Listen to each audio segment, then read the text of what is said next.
Sculpting Game Store Retail. Why we do what we do, video 4. Still chapter 1. We've talked about capitalist goals, having a retirement goal, building a beachable business, and sustaining self-care so you can contribute to your community in the long term. Now, the next thing you need to know about whether you want to be an entrepreneur when asking your own why is, who do I want this business to serve, and how do I want them to feel? Now, this is going to get a little bit tricky, right? Because you're going to have friends, you're going to have family, you're going to know people, and you're going to build a business in part for them because you know them. And the trick is that those people, sometimes they buy off Amazon. And you know what? Sometimes if they can get a player's handbook for $20 cheaper on an Amazon discount, and their husband wants them to buy from you, but they're like, oh, well, for your birthday, honey, I'm going to buy you all 3 and save that money. And they go shop online. That could feel like betrayal, and it shouldn't. That's a personal story, by the way. I felt betrayed, and I should have grown past it. Because while you're building a business, you're going to think about your friends and your family. But if you build a business for them, it's just as close to a clubhouse as you can get without caring about playing at the tables. You need to build a business for people beyond that. And the other trick about building a business is when you become so obsessed with an idea that you live it, that sometimes you breathe it, that you wake up at 3 a.m. and you think about it, and you can't walk into another store without thinking about the business retail of your store. When you get to that point, you're different. I don't know what kind of like typical woman you think of me as. Like, is she a Kansas soccer mom? But picture me, business obsessed, brain obsessed, entrepreneur, a pushy woman who has learned to deal with distributors and customers who want to sell me video games I don't want to buy. And then picture me at, the school pickup line. Do I fit in? Will running a business change who you are demographically? Well, yes. If you, like me, are a woman who is an entrepreneur in a friendly local game store, well, I have a Facebook group of, like 20, 30 other people like me, but I don't know any of them in person. You might not have stuff in common with people in the way you think you would. It's going to be harder to join the booster club and have the time and, do the successful things that make you part of a group. Your community is in part going to be your business. I'm not going to say you can't have friends. You can't have friends. But I'm going to say you're going to be different.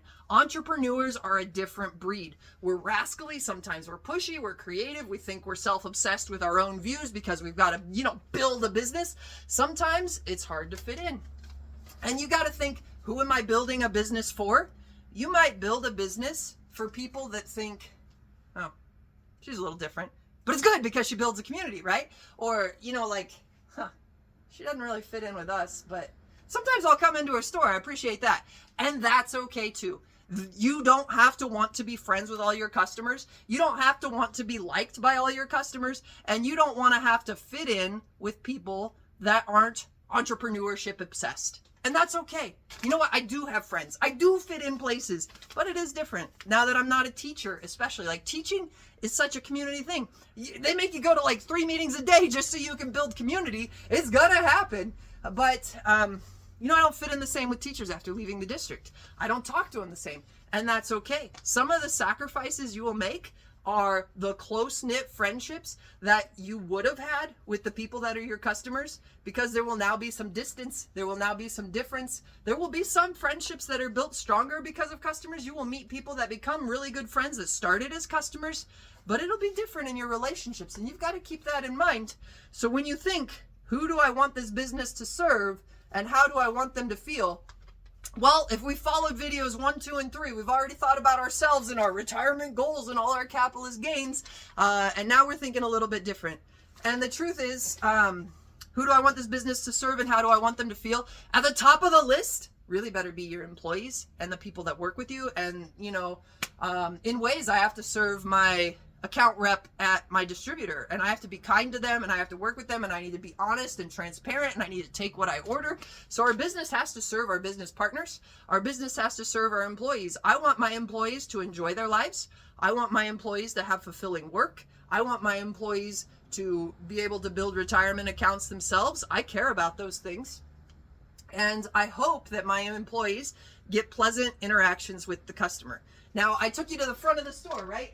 This is actually one of my favorite parts of the store, because when I sit at the counter over there, I can listen to the people that walk in for the first time. And you know what? I might never know them again. I might not talk to them that day. My employees might handle it. But you get the 12-year-old kid that walks in with his mom and his dad, and he gets past that door and he's like, whoa, there's so much here. And that fills my heart. Like, for someone to experience the wonder and the treasure hunting experience of real life in-person retail with an assortment of items that are nurturing, fulfilling, brain building, entertaining, relationship building, I love that. And for someone to walk in and feel a sense of joy without buying a thing, but seeing the layout, I want to create that for people. I want the walk-in experience to be unique to Great Bend. Well, maybe one day we franchise out, but not while my kids are in school. I want the walk-in experience to be something people can't find somewhere else. I want it to be something they value, they enjoy. Like, I enjoyed that so much my first time. I'm going to go 3 more times to check it out, and then I'm going to invite my friend. And my friend's going to get that feeling of wonder. You know, it's crazy. Shopping, it can be, in a sense, part of therapy, part of, you know, like life enjoyment, part of an experience of seeing all the things in a market of wonders and being able to say, I don't want that, I do want that, I'll save for that, I'll make goals for this. Those types of feelings, Amazon can't replace it. Walmart.com can't replace it. Even, you know, like the big box stores that are generic and you can find everywhere, they can't replace it. But small business entrepreneurs, we can build a sense of wonder. We can build a treasure hunting excitement just to walk in the door. We can build a novelty that, you know, I'm going to come visit grandma more often because my son, this is his favorite thing, and he asks all the time, when are we going to go back to Mind Sculpt? So we plan another trip to grandma's. That's a real story, by the way. Those types of things, I can make my community better for grandma by making my front door cool. And that's fun. That's great. I want to do that. And the trick about it is, when we started as a friendly local game store, we did get moms. We got nerdy moms mostly, and if you're in that first year experience, please don't be insulted by me calling you nerdy. It just means you want to invest with your kids. But mostly, our customer base in those first couple years, it's probably, you know, mostly a 20 to 35-year-old male. That's most of our customers, because they play the trading card games, they play Warhammer, they play HeroClix, they play games that, you know, we don't carry anymore because they were trendy, but they cycled through them with their friends. And we definitely cater to them. They're the easy ones, right? But look around this front. We've got Douglas stuffed animals. They get bought for birthdays all the time around here, and they go out to, you know, moms in nursing homes. And we've got these Transformers over here, and that can be, you know, the 20 to 35-year-old guy I was talking about. That can be him, but he's not a heavy gamer. He's just like, oh, that's so cool. I'm going to do something with my hands, and I'm going to get off a screen for a little while, and I'm going to build it. And we've got these books over here that a mom can read to a child, and we've got these games over here, GeoSmarts and Rush Hour, that build brains, not only for the 8-year-old, but for the 80-year-old, that you could sit on your table, your coffee table. You can put Rush Hour on your coffee table, and then instead of putting out their phone, maybe people do that with their hand and then they talk to you with more eye contact. I want to serve pretty much everybody in Great Bend. It started with the, you know, the people that play Pokemon, that play Magic, that would call themselves a gamer. But we want to serve more than that. We want to serve the customers that drive through 10th Street. It's the highway through town. We're on the most traffic street for like 30 miles. And I want to serve them by making our town worth stopping in. I want a front window so attractive that we become a tourist attraction to Great Bend, so people not only stop here, but if they stay an hour here, maybe they go eat lunch in town too. Or maybe they choose to shop at our Walmart here because that means they can visit Mind Sculpt Games and Harbor Freight at the same time. I want to make my community better by having an attractive storefront, by having a clean storefront, by having a cool area up front, by having the honest whoa factor of somebody walking in and thinking, I've never seen a place like this. My sense of wonder is activated. I want to come back and I want to tell my friends. We want to serve the moms by having educational toys. We want to serve the aunts and grandmas by having gifts that they can buy that are unique and different and worthwhile and meaningful for the birthdays. We want to serve the guys that are going to play at our tables. We want to serve the girls that are going to play at our tables. So we've got to have tables that are respectful, tables that are clean, tables that support games, and that let people build relationships that make life in our town better. Those are all goals. You got to think beyond the transactions. When someone walks in and out of our store, what do we want them to carry with them? We want to build excitement. We want to have a sense of belonging if they want to come to our game tables, if they want to join the Facebook groups that, Magic players of Mind Sculpt games.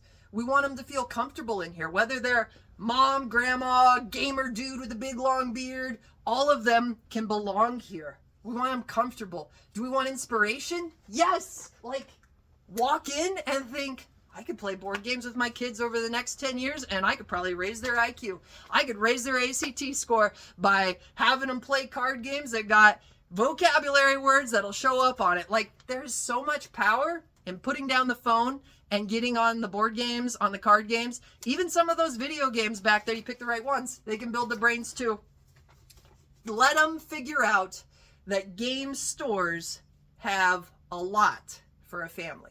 Let them figure out that game stores have a lot for relationships. I want to inspire them. I want there to be an emotional fingerprint of Mind Sculpt games, of it being clean, of it being supported, of it being long-term in the community. Darcy wants to run this business for 20 years, so they're going to buy off formula and treat us honest if we come in to sell some things to them, and they're always going to have cool stuff and nice staff.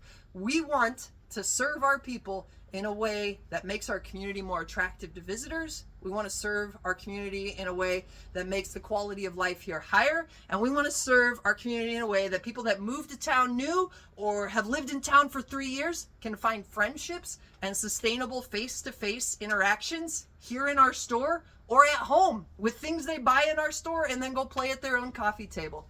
You've got to know your why for being an entrepreneur. It's got to have some capitalist aspects. I'm going to tell you, you've got to care about a retirement goal. You should build a business so it's beachable, sustainable, and that the systems can carry over so that you can set non-negotiables and care about yourself. And then, on top of all that, before you even start, you've got to think beyond your friends and family. You've got to think beyond the people that you're going to become different than because you become an eccentric, obsessed person who becomes an entrepreneur.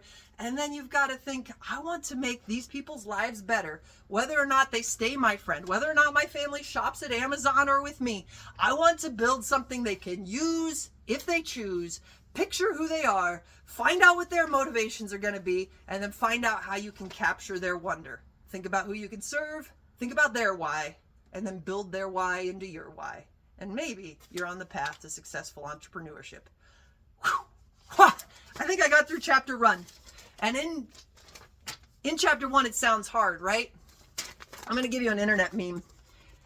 And this is how we end it. Being ready, it's a myth. You start, you suck, you figure it out, you get better. So in all those things I told you that entrepreneurship can be hard, get an easier job, well, entrepreneurship